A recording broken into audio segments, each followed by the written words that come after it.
Hello everyone, and welcome to my bold and beautiful official channel.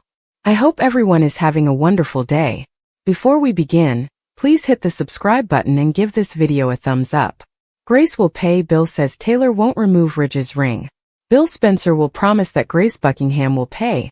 According to the teaser video for the week of the bold and the beautiful spoilers, fans can anticipate that Taylor Hayes will likewise not remove Ridge Forrester's ring. In order to get Brooke Logan's preparations for a proposal back on track after all the drama in Italy, Nick Marone gives him an engagement ring at the beginning of the show's weekly promo.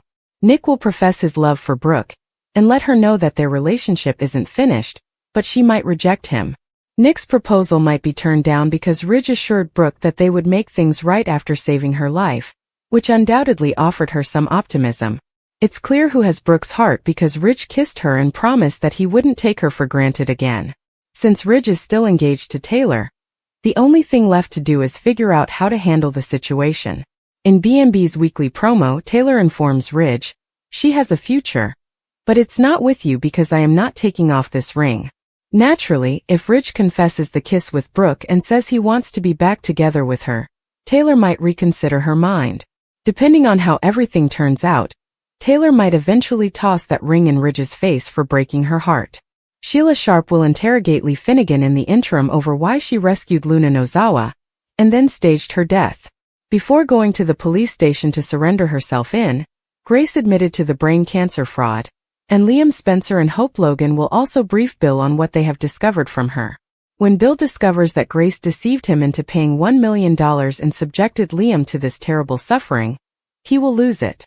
Bill will understand the extent of Grace's deceit when Liam explains that she prescribed medications to simulate the symptoms of a brain tumor.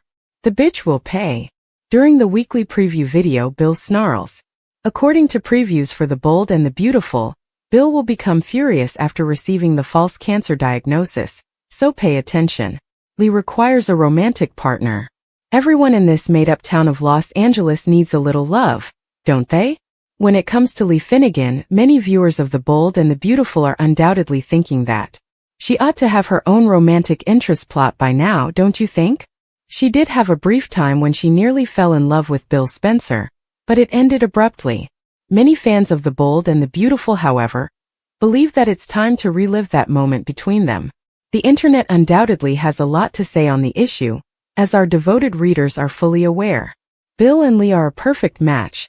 Some people even said in their comments, despite their brutality, they are gentle with one another.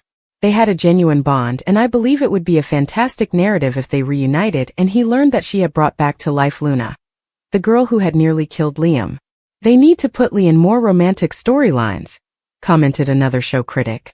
Since her debut, they have never paired her up. That vanished as quickly as they brought it up, even when she was with Finn's father. She and Ted King had some really memorable moments. They might make for another strange yet entertaining couple, similar to Sheila and Deacon. Additionally, this comment was made. This is fascinating. If he loved her as much as she deserved, it would be great. I like Lee. Sure, she occasionally breaks the rules, but they might be a power pair. On weekdays, the CBS network broadcasts The Bold and the Beautiful. Look up the timings in your local listings. Meanwhile, please share your ideas with us by leaving a comment in the space provided below. Liam discovers the reality of his malignancy. When Finn informed Grace that she owed Liam the truth about his brain cancer, Liam gazed up at her in terror. When Liam inquired as to whether the cancer had returned, Hope went into a silent terror. Cancer does not exist. Hope and Liam sighed with relief and thanked Grace for everything as she said, "There is no tumor. You really are a miracle worker, you know that?" "I said," Liam said. He kept extolling Grace's virtues. Liam went on, "You gave me a second chance at life, Dr. Buckingham." But Finn interrupted him and urged him to listen to Grace. As Grace started, Hope and Liam started to worry again. Liam was asked to remember the moment he found out he had a tumor. That made Hope wonder why the brain bleed took so long to discover. "The pictures. I did anything that caused them to take longer than necessary. I modified them. I feel so humiliated. I reflect on my actions." Liam asked Grace what she was saying, interrupting her. "I changed the schemes, Liam," Grace exclaimed.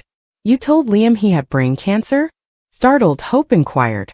Because he exhibited every symptom, Liam insisted he had brain cancer. The mass was never 3, Grace blurted out at last. I altered someone else's scans to include your name and details. When you didn't have a malignant tumor, I gave the impression that you did. Grace was forced to admit that she had given Liam a medicine that would produce symptoms to make it look like Liam had a tumor. So I could cure you. After a shocked Liam ran through a list of his symptoms. Why would you do that, Dr. Buckingham? Liam said again. Hope was aroused and the truth was inferred. I can come up with a reason. A million reasons, she answered, her voice containing a hint of rage. After giving it some thought, Liam swung at Grace. Liam yelled, You put me through hell. And Finn had to intervene. My relatives. For several months. You also made it up. Hope sobbed. It was a lie. And Finn released Liam after he eventually pledged not to hurt Grace physically. It was an abhorrent falsehood. As Liam pleaded with her to simply stop, Grace reiterated her feelings of shame. For what purpose did you torture my family and me for months? To be able to drive a brand new sports vehicle?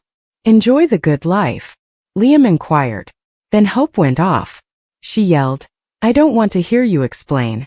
You and your spouse are identical. You and your ex-husband are equally awful.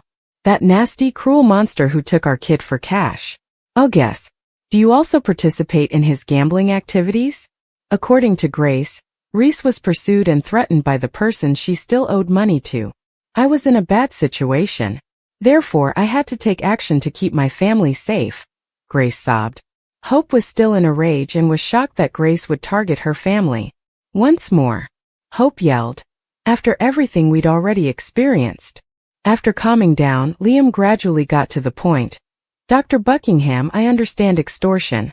You pretended to be a god who could cure my fictitious disease in exchange for a fee, and you extorted my father for $1 million.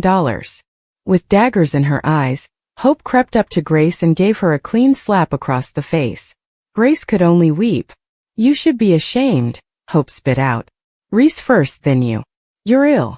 Grace stated she was prepared to turn herself in because she could never forgive herself.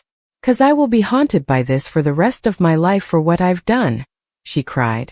Hope sobbed and collapsed into Liam's arms as Finn drove Grace to the police station.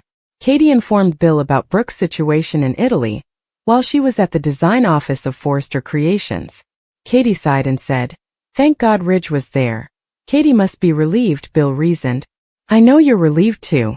Regarding Liam, what you were going through is beyond my comprehension, Katie continued. I owe it all to Grace, Bill remarked. What she accomplished was truly miraculous. Well worth the money. To Katie's surprise, Bill answered, 1 million of them. She sensed something was wrong right away. Don't you think it was a little odd? The situation. Liam was sent home so quickly after the procedure, which was performed outside of the hospital. As Katie noted, he was still recuperating from Luna's bullet wound. At the time, Bill claimed he didn't give a damn. All he wanted was for Liam to survive. Liam was literally taken from the jaws of death by Grace Buckingham. That woman is a saint in my opinion, Bill remarked. Bill acknowledged that his treatment of Liam throughout the years had caused him to feel bad. I made fun of him. I wanted to shape him into who I was. What did I do after that before he suffered a brain bleed? Katie, I just destroyed him. Bill lamented. I said things he didn't deserve. Sheila pondered at Lee's office why so many medicine vials had dropped out of Lee's purse. You're off. Why are there so many medical responses? Sheila inquired.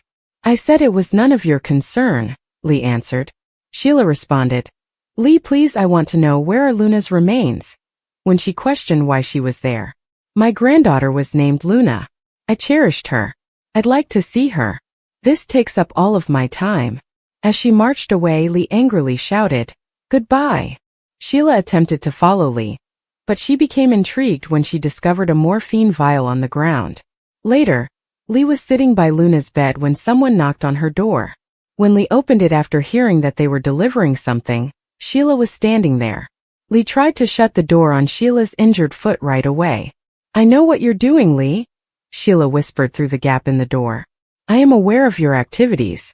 After showing Lee the morphine, Sheila explained that she understood Lee must be grieving over Luna and turning to drugs to ease her emotional suffering. You're a doctor, Lee. Nobody knows it better than you. Using drugs is never the solution. Lee could only roll her eyes and give Sheila a frustrated look. Sheila merely wanted to assist, but she maintained that she wasn't using drugs. Sheila pretended to be gone when Lee urged her to go so that Lee would release the door. Sheila immediately pushed her way in. "What is going on, Lee?" Sheila insisted on knowing. When Sheila noticed the hospital room curtain in Lee's room, she inquired as to its purpose. When Sheila attempted to draw the curtain, Lee pulled her back, but she managed to do so anyhow, revealing an unconscious Luna in bed. Sheila exclaimed, "My granddaughter is alive," with delight.